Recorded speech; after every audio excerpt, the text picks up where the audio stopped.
Welcome to the Real News Network. I'm Paul Jay. We're in Chicago at the People's Summit. Now joining us in our little studio here in Chicago is Gwen Moore. She's a U.S. representative from Milwaukee and a former state senator from Wisconsin. She's reintroducing the Rise Out of Poverty Act, and she was formerly on welfare herself. Well, how do you get from being on welfare to being a congresswoman? I tell you, what brought me to Congress is my passion for supporting poor children and women and really fighting against the narrative that poor people are somehow have character flaws. As an 18-year-old mother, I went through the system and was humiliated and mistreated, and the system made tremendous efforts to prevent me from getting an education, preventing me from retaining custody of my child, and the fact that I was able to escape with a lot of community support. But I see that there is a deliberate effort to destroy these families, and I'm determined to mend that safety net that was destroyed, not only at the federal level on a bipartisan basis, but it started right in Wisconsin. And so I feel really compelled to work on this issue. Now, you were elected to the U.S. Congress in 2005? I was right. I guess I was. I started to serve in 2005. And the legislation that undid what welfare safety net there was passed under Bill Clinton, the Democratic Party president. Absolutely. 1996. But before it passed in the United States Congress, it passed in the Wisconsin State Legislature under then Governor Tommy G. Thompson. And I was a state senator, and I was on the floor with 100 amendments to try to stop this from happening.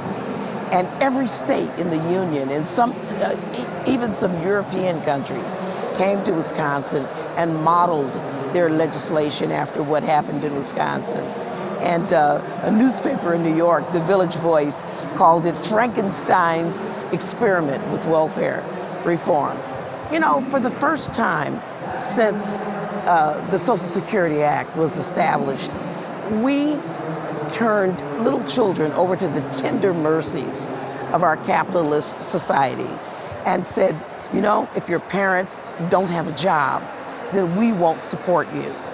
And the ability of both Democrats and Republicans to come together in 1996 and decide to end welfare as we know it only set the table for what is happening now. But what did that do to your understanding connection to the Democratic Party? I mean, this is your president trashing the welfare system. Well, I can tell you that it served to sever a main artery for being able to organize as a Democrat.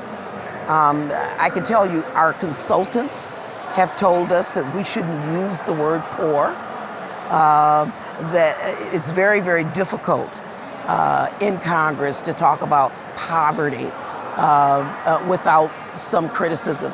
And of course, when you're out organizing, people who are poor, they're poor, but they're not stupid. So they know that there is a marginal concern about their well-being. And the data are very, very clear that Republicans and conservatives have made inroads into all of our communities. Nobody wants to see themselves as poor. In the last recession, we had 56 million people who were poor based on poverty indicators such as the federal poverty level, but yet none of those people want to see themselves as poor. Now, you started working on the Rise Out of Poverty Act, or a variation of the day you got elected in 2005. The day I was elected. Well, you had another Democratic Party president elected, President Obama, who controlled both houses. The Democratic Party controlled both houses for the first 2 years of his administration. How come they didn't pass it then? Well, we were in control for one session, and the health care bill, climate change bill, there were other initiatives that were on the table. I can tell you that I wanted to be strategic about pushing for the bill. First of all, I was not on the committee of jurisdiction, the Ways and Means Committee, and I'm trying very hard to get on that committee in order to lead this effort. But secondly, I wanted to make sure that I built the political will, not necessarily among Republicans, but among Democrats to get it passed. As I pointed out to you, there are so many Democrats who supported the notion of ending welfare, that bought into the notion and narrative that these are lazy people. Chuck Schumer actually writes in his book that the Democratic Party needed to look tough on this issue. Exactly. It was a total electoral, pragmatic positioning. It had nothing to do with what anyone actually thought about what's good for alleviating poverty. Right. And so, when we start talking about expanding the Democratic Party and bringing people into our party, I mean, where else are there the treasure trove of supporters and voters other than these beleaguered women who are literally out on their own? In this last recession, there are numbers of books that have been written to describe the plight of these poor women. Evicted was one of the books that Dr. Desmond won a Pulitzer Prize for, that described the plight of poor women and poor families in Milwaukee, Wisconsin, who had to pay practically market rate for housing. We had $2 a day, a book written about the millions of people who lived on $2 a day or less.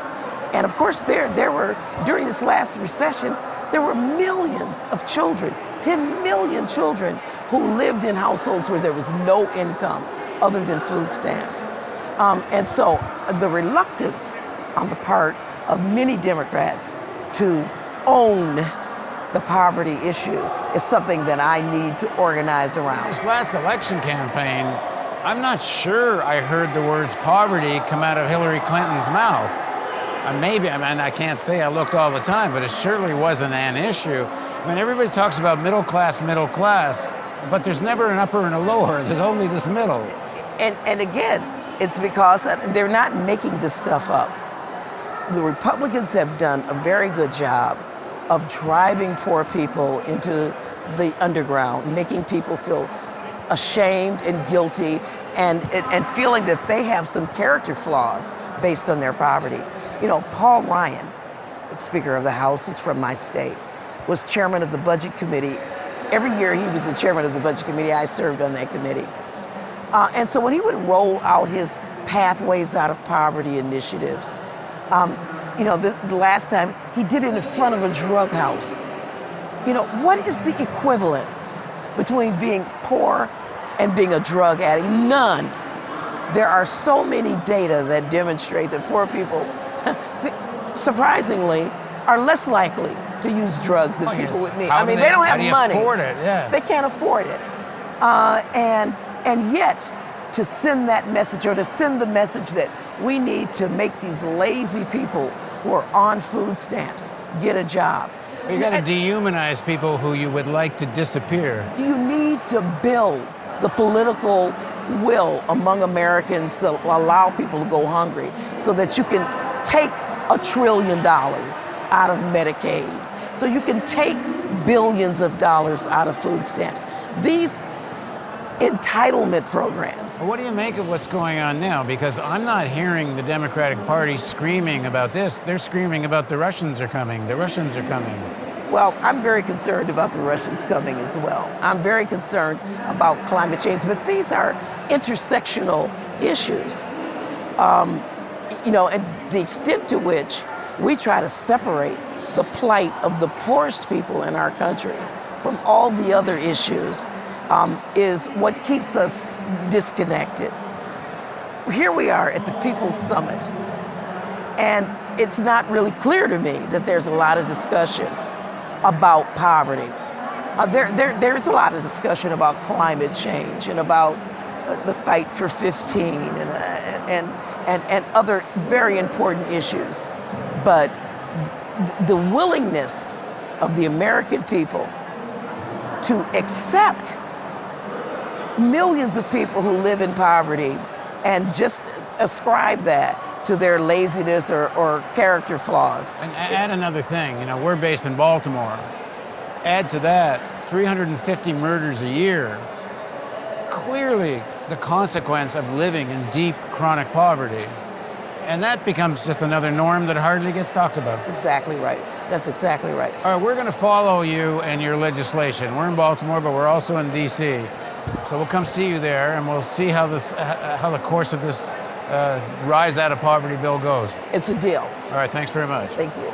Thank you for joining us on the Real News Network.